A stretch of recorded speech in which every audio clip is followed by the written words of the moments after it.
برای درک صهیونیسم باید تاریخ قوم یهود را مرور کرد، چون شناخت شخصیت یک قوم و یک نژاد بستگی به تاریخ و حوادث آن دارد.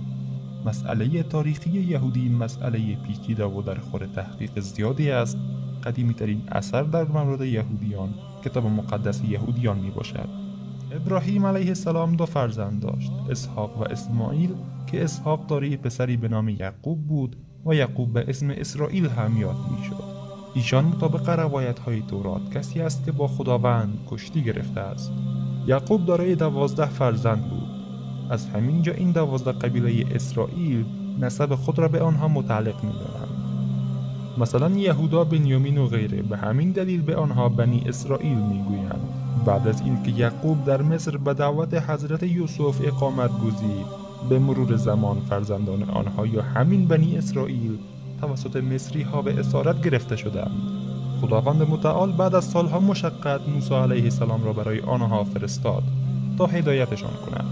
موسی علیه السلام آنان را از چنگال فرعون نجات داد، ولی طبق خاصیتی که آنها داشتند همیشه نافرمان بودند و نافرمانی می کردند و به زودترین فرصت موسی علیه السلام را به پرستش و خدایی گرفتند.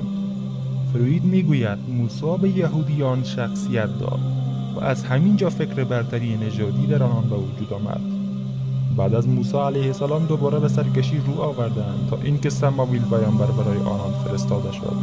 بعد از طالوت داوود علیه السلام در اورشلیم حکومت ساخت. اوج و دوران طلایی حکومت بنی اسرائیل در زمان سلیمان علیه السلام بوده است. بعد از مرگ سلیمان علیه السلام بنی اسرائیل دچار تفرقه شدند و این تفرقه و جنگ داخلی، یعنی 2 قسمت شمالی اسرائیل و قسمت جنوبی یعنی یهودا را سالها میان هم درگیر ساخت. 10 قبیله شمالی تبعید شده و قسمت جنوبی آن باقی ماند تا اینکه آشوری ها در سال 723 قبل از میلاد هجوم آوردند و بنی اسرائیل را شکست دادند و بیشترشان را اسیر گرفتند و بعد از این حادثه بنی اسرائیل را یهود نامیدند. بازماندگان یهودا و شمعون هستند. 10 قبیله دیگر بنی اسرائیل پراکنده شدند و این وضعیت تا 100 سال ادامه داشت تا اینکه بابلیان آشوری ها را رانده و خود در 582 قبل از میلاد صاحب بیت المقدس شدند. آنها یهودیان را اسیر کرده و بیشترشان را به بابل اسیر فرستادند. در تورات برای آنها گفته شده بود که شما 2 بار در زمین فساد می‌کنید و ما گروهی از مردان را بر شما می‌فرستیم.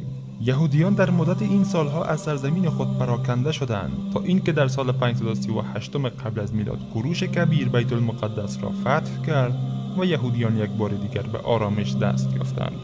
کوروش آنها را آزاد گذاشت و از آنها خواست تا دوباره به وطنشان برگردند. بیشتر یهودیان به وطن برگشتند و معبد سلیمان علیه السلام را ترمیم کردند. تاریخ نویسان میگویند بیشتر یهودیان برنگشتند و معتقدند که آرزوی برگشت یک افسانه است و یهودیان زیادی در بابل باقی ماندند.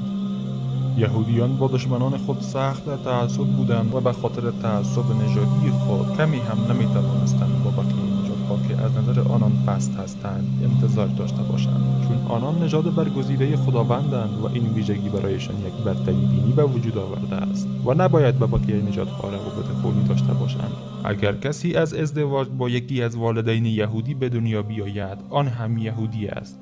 در تلمود که شرح بر تورات است آمده است که یهودیان حق دارند با دیگران فریبکاری کنند. خونشان، پولشان حلال است و تلمود برای یهودیان یک شخصیت منفی به وجود آورد که امروز یک چهره نژاد پرستانه به خود گرفتند. یک بار دیگر یهودیان به وضعیت سختی گرفتار شدند. رومی ها بالای یهودیان حمله کردند و بار دیگر معبد سلیمان را آتش زدند. هزاران یهودی را قتل عام کردند و یهودیان دوباره در سراسر کشورها پراکنده شدند. این بار یهودیان بیشتر به اروپا رفتند و اسیر شدند. ولی تاریخ نویسان معتقد هستند که در کنار این مسائل اقتصادی هم دلیلی برایشان بود.